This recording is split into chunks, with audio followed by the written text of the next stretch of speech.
Why do I believe God is good? Let's start with evil. See, suffering in the world infers that there's evil in the world. Evil infers that there's good. Good infers an objective moral law. An objective moral law infers an objective moral law giver. But let's say we take away that objective moral law giver. Let's say God is not good. Well, if we don't have an objective moral law giver, we don't have an objective moral law. If we don't have an objective moral law, we don't have good. If we don't have good, then we don't have evil, which means, ergo, I could punch you in the face and it wouldn't matter because I don't have to answer to anybody for it except for myself.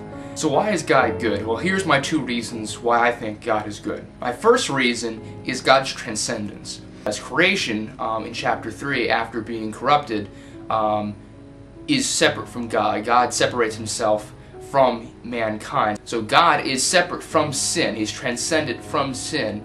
More importantly, he also, as the transcendent creator, judges sin objectively. That's why we can call him the objective moral lawgiver. My second point is what truly makes God not only good, but great. See, God is not only transcendent, but he's also immanent. The greatest thing about God's immanence is that his love is shown through his grace. One of the most amazing places that you can see God's position to mankind is Jesus on the cross. He stays on that cross, he dies for the sins, and more importantly, he raises from the grave to proclaim his victory over death.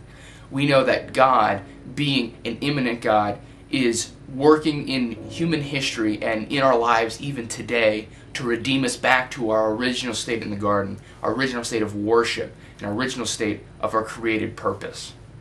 So why is God good? God is good because despite man's sin, God still shows grace and love.